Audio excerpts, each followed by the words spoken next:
మన కాంట్రవర్సీని దాటి కాంట్రవర్సీ చేయగలరా మీరిద్దరు? I thought I should title this episode God does not censor. Yes.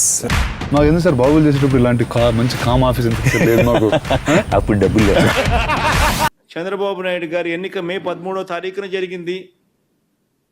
జూన్లో ఆయన ప్రమాణ స్వీకారం చేశాడు. జూన్లో వచ్చిన వెంటనే ఆ ఫీజు రీయింబర్స్మెంట్ ఇవ్వాల్సింది.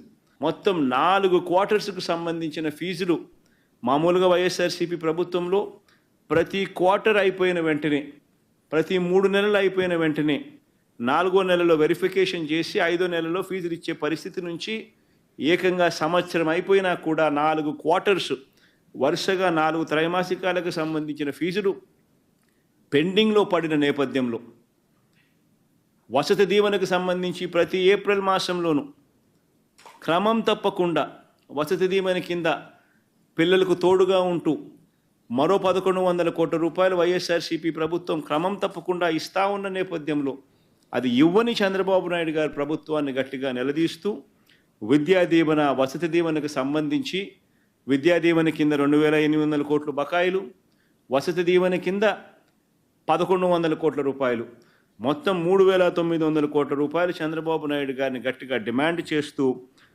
చదువుకుంటా ఉన్న పిల్లలకు తోడుగా ఉండే కార్యక్రమంలో భాగంగా పిల్లలతో కలిసి వైఎస్ఆర్సీపీ జనవరి 3వ తారీఖున కలెక్టర్ల కార్యాలయాలకు వెళ్ళి రిప్రజెంటేషన్ ఇచ్చి డిమాండ్ చేసే కార్యక్రమం జనవరి 3వ తారీఖున చేస్తుంది. 3 ప్రోగ్రాములు డిసెంబర్ 11వ తారీఖున, డిసెంబర్ 27వ తారీఖున, జనవరి 3వ తారీఖున రైతులకు సంబంధించి, పెంచిన కరెంటు ఛార్జీలకు సంబంధించి, పిల్లలకు సంబంధించిన ఫీజు రీయింబర్స్మెంట్ బకాయిలకు సంబంధించి 3 ఇష్యూస్ మీద వైఎస్ఆర్సీపీ గలం విప్పుతా ఉంది. గట్టిగా ఉద్యమ బాట పట్టే కార్యక్రమం చేస్తుంది. ప్రజలు ఎదుర్కొంటా ఉన్న సమస్యల మీద, మరీ ముఖ్యంగా 3 ప్రధానమైన అంశాల మీద,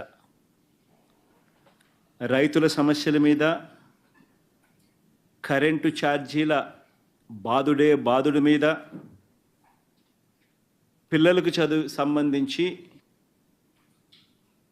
ఫీజులు కట్టలేని పరిస్థితిలో ఉన్న పిల్లలు ఎదుర్కొంటా ఉన్న సమస్యల మీద, ఈ 3 అంశాల మీద వైఎస్ఆర్సీపీ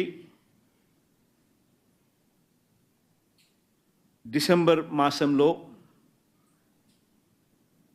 ఈ 3 అంశాల మీద గట్టిగా ఉద్యమ బాట పట్టే కార్యక్రమానికి శ్రీకారం చుడతా ఉన్నాం.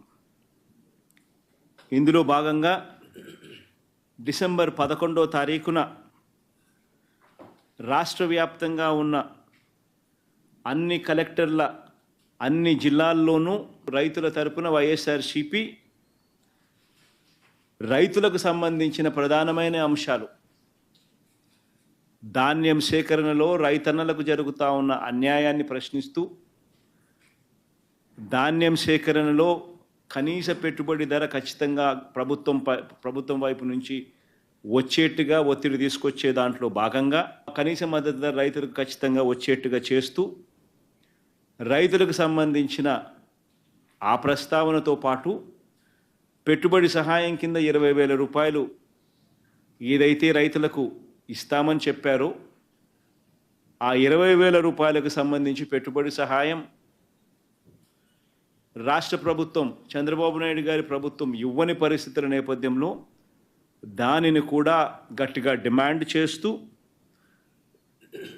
ఈ 2 కాకుండా ఉచిత పంటల బీమా ఏదైతే రైతులకు ఇంతవరకు అందుతా ఉన్న పరిస్థితి ఏదైతే ఉందో రద్దు చేసిన నేపథ్యంలో ఉచిత పంటల బీమా మళ్ళీ ఖచ్చితంగా రైతులకు మళ్ళీ వర్తింప చేయాలి అనే డిమాండ్తో